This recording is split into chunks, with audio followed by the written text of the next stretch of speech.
I am sitting in my new apartment right now, looking out the window at the city lights, and for the first time in months, I feel peaceful. Just 6 weeks ago, I was living with my parents, paying rent every month like a good daughter should. For 6 years, I thought I was being smart, saving money while helping my family. Everything seemed perfect until my sister Amanda brought her boyfriend Jake home. That is when my parents decided I needed to financially support a grown man who refused to work. Truok kitoi ke vehan trin tumot ko gai, guan guan trotan ngoi fai tu jiao tran cho bantan, hai cho toi biet, banjang shem tu jiao, nheva jungquen han, like new bantung kam te, bigia jin loi dung.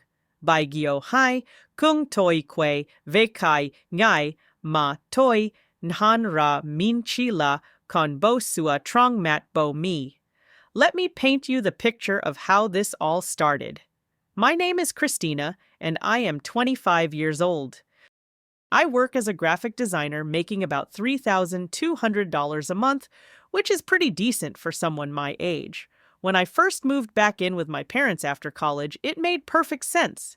I was paying $800 monthly for rent, which was actually fair market rate for the area.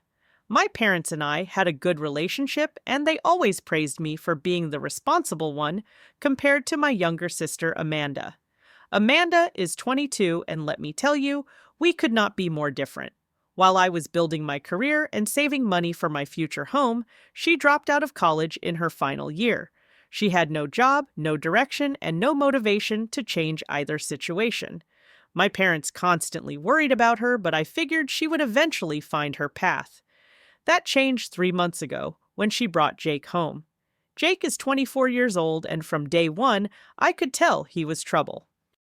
He had no steady employment, but always talked about these amazing business projects he was working on. While Amanda introduced him as her boyfriend, Jake immediately made himself at home in ways that made me uncomfortable. He would eat all the groceries I bought without asking help himself to anything in the refrigerator and never offered to replace what he consumed. The first red flag came when I found him using my Netflix account. Not only had he logged in without permission, but he actually changed my password and customized the profiles to his preferences. When I confronted him about it, he just shrugged and said he thought it was a family account. Amanda defended him, saying I was being petty about a streaming service. Things escalated quickly from there. Jake brought his PlayStation and completely took over our living room. He would play games until 3 in the morning with his headset on, shouting at other players and keeping everyone awake. When my father asked him to keep it down, Jake would apologize but continue the same behavior the next night. What really bothered me was how entitled he became. He would order expensive takeout using food delivery apps and expect someone else to pay. Amanda would cry to our parents about how they could not afford to eat properly, which led to my mother buying groceries specifically for them. Jake never thanked anyone or offered to contribute in any way. During this time, I started noticing changes in my parents' behavior toward me. They began asking detailed questions about my income, my savings, and my future plans. They would make comments about how family members should support each other during difficult times. My mother would hint that I was lucky to have such a stable job, while Amanda was struggling to find her way. Jake, meanwhile, started making subtle suggestions about how I could contribute more to the household. He would say things like how nice it must be to have such a good income while living at home, or how some people were fortunate enough to help their families more. These comments always came when my parents were within earshot, and I could see him planting seeds in their minds. I tried to stay positive, thinking this was just a temporary situation. Surely Jake would find a job soon, or Amanda would realize she needed to take responsibility for her life. I kept telling myself that my parents would never actually expect me to financially support a man who contributed nothing to our household. Unfortunately, I was about to learn just how wrong I was.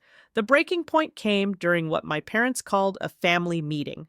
It was a Sunday evening, and they asked me to join them in the living room after dinner. Amanda and Jake were already there, sitting together on the couch with serious expressions on their faces. I should have known something was wrong when Jake did not immediately grab his controller to resume gaming. My father started the conversation by talking about the family's financial challenges. He explained how costs were rising everywhere from utilities to groceries and how supporting additional family members was becoming expensive. I found this strange because I knew my parents were financially stable. My father works as a middle manager at an insurance company, and my mother is a part-time nurse.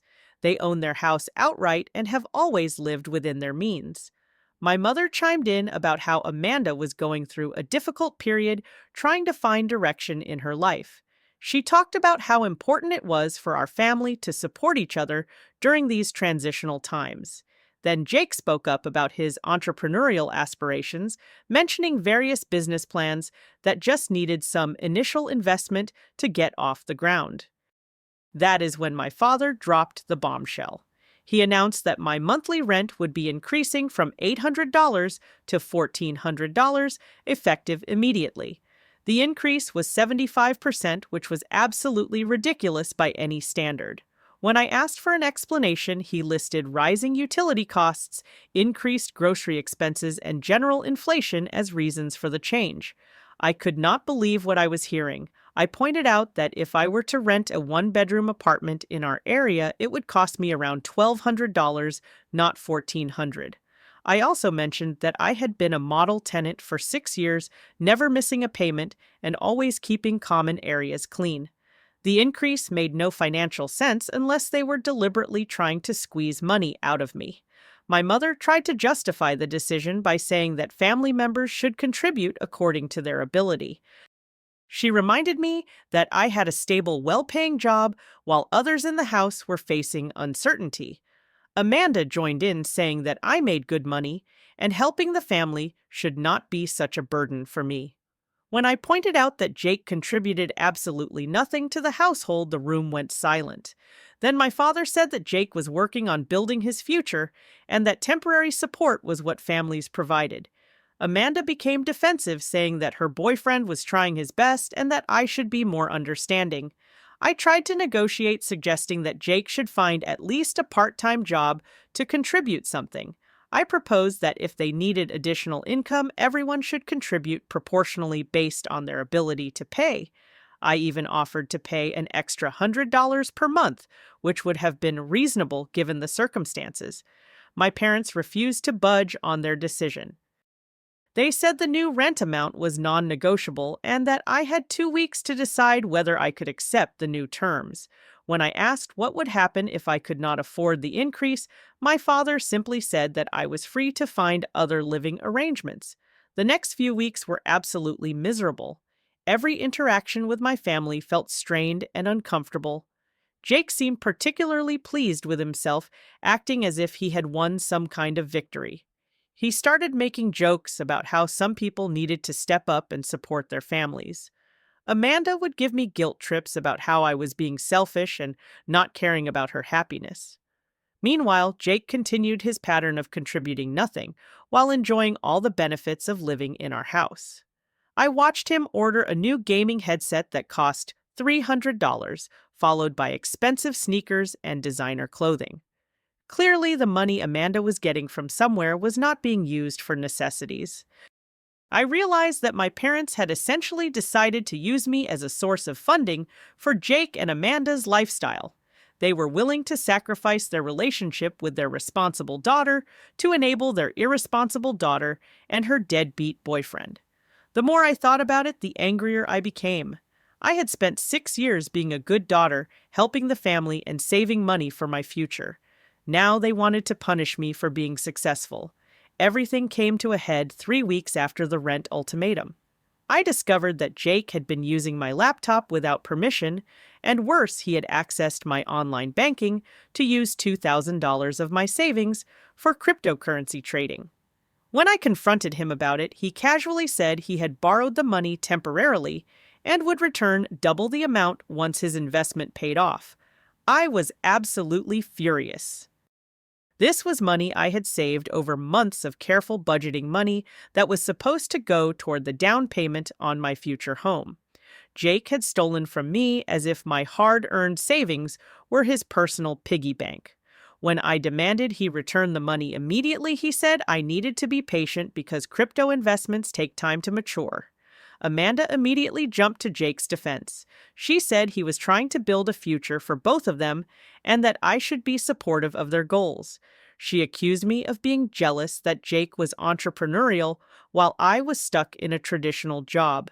According to her, I should be proud that my money was being used to help family members achieve their dreams. When I brought this theft to my parents, I expected them to be outraged. Instead, they seemed skeptical of my story. My father said it was hard to believe that Jake would do such a thing, and my mother suggested that maybe there had been some kind of misunderstanding. They asked if I was sure I had not given Jake permission to use the money and simply forgotten about it. I could not believe my own parents were essentially calling me a liar to protect someone who had been living in their house for only 3 months. It became clear that they had completely chosen Jake and Amanda's side over mine.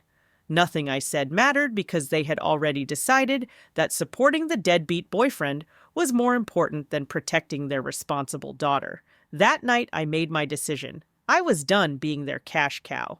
I was done subsidizing the lifestyle of a man who contributed nothing and stole from me.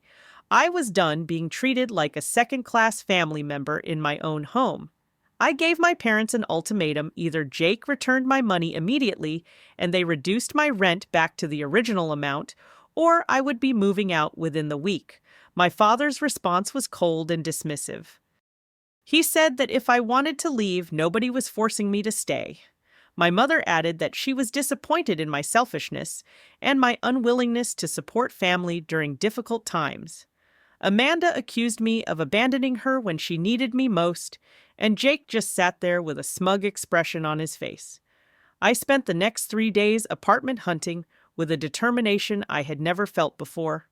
I found a studio apartment for $1,200 per month, which was actually less than what my parents wanted to charge me. The space was small but clean, modern, and most importantly, it would be entirely mine. I put down a deposit and arranged to move in the following weekend. During those 3 days, I also took care of changing all my passwords, moving my money to a different bank account, and removing Jake's access to any of my personal accounts. I was not going to give him another opportunity to steal from me. I also researched my legal options regarding the money he had taken, though I decided to focus on getting away from the situation rather than pursuing criminal charges. My family was planning a weekend trip to visit my grandmother, which gave me the perfect opportunity to move out without drama. I hired professional movers and had them come on Saturday morning after everyone left.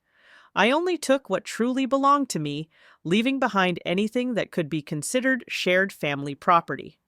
Before I left, I wrote a letter explaining my decision. I told my parents that I loved them, but could not continue to be treated as a source of funding for someone who had no respect for me or my property. I explained that their willingness to enable Jake's behavior while expecting me to pay for it had damaged our relationship in ways that would take time to repair. When my family returned from their trip that Sunday evening, they found my room empty and my letter on the kitchen table. Based on the voicemails and text messages I received, they were shocked that I had actually followed through on my threat to leave. Apparently, they thought I was bluffing and would never really abandon the family. The first month of living on my own was absolutely liberating. I woke up each morning in my own space without worrying about Jake eating my food or using my belongings without permission. I could watch whatever I wanted on my own television, keep my bathroom clean, and enjoy peace and quiet whenever I needed it. My stress levels dropped dramatically, and I found myself sleeping better than I had in months. At work, my colleagues noticed that I seemed happier and more focused. Without the constant tension at home, I was able to concentrate fully on my projects and even took on additional freelance work in the evenings. The extra income helped offset the cost of living independently, and I realized that I was actually in better financial shape than when I was living with my parents and paying their inflated rent. I also reconnected with friends I had been neglecting. When I lived at home, I rarely invited people over because of Jake's presence and the general tension in the house. Now I could have friends visit whenever I wanted, and I started hosting small dinner parties and movie nights. For the first time in years, I felt like I was living my actual life instead of walking on eggshells in someone else's space. Meanwhile, my family was dealing with the reality of losing $1,400 in monthly income. My parents had become so accustomed to my financial contribution that they had not realized how much they depended on it. Without my rent payments, they suddenly found themselves struggling to cover their mortgage utilities and the increased expenses of supporting Jake and Amanda. Jake's promised cryptocurrency returns never materialized. In fact, he lost the entire $2,000 he had stolen from me, plus additional money that Amanda had somehow convinced my parents to lend them. His various business ventures continued to exist only in his imagination, while his daily routine remained the same: sleeping until noon, playing video games, and consuming resources without contributing anything. The situation became even more stressful when Jake started pressuring Amanda to ask her parents for more money. He convinced her that they just needed one more investment opportunity to turn everything around. My parents, who were already struggling without my rent payments, found themselves being asked to choose between supporting Jake's fantasies and maintaining their own financial stability.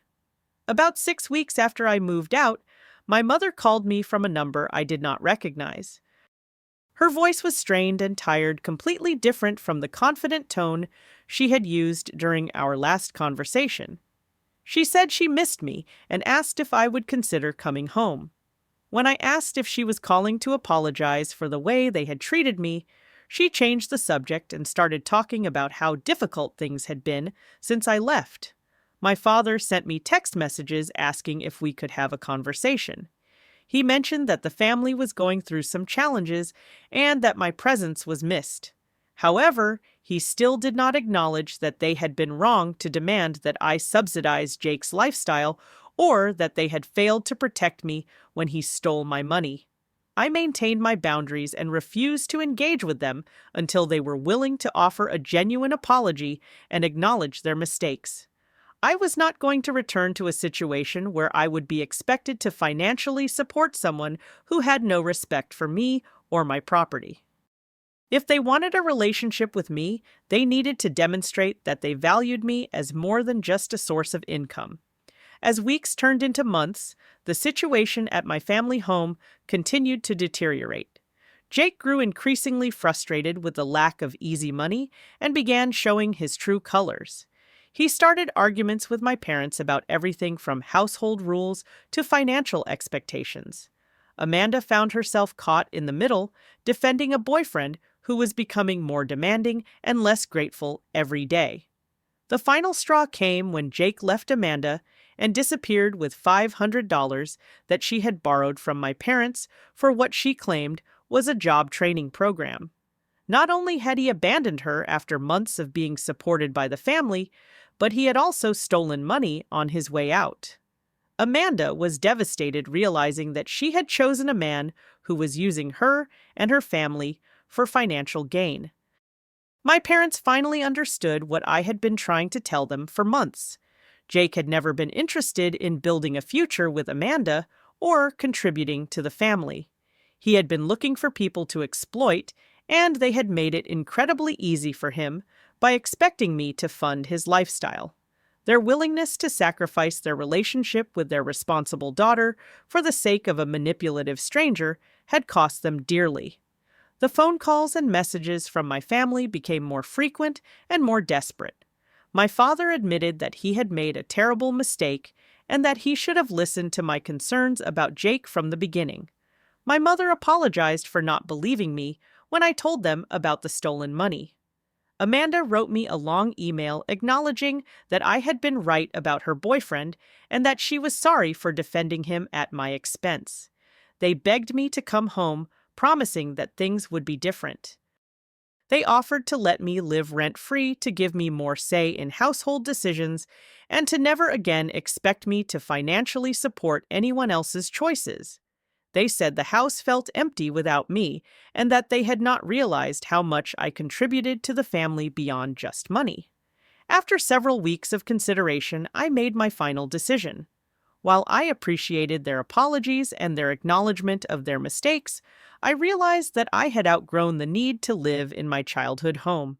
The experience of living independently had shown me that I was capable of creating my own life, my own space, and my own rules. I told my family that I was willing to rebuild our relationship, but it would be on new terms. I would remain in my own apartment where I felt safe and respected.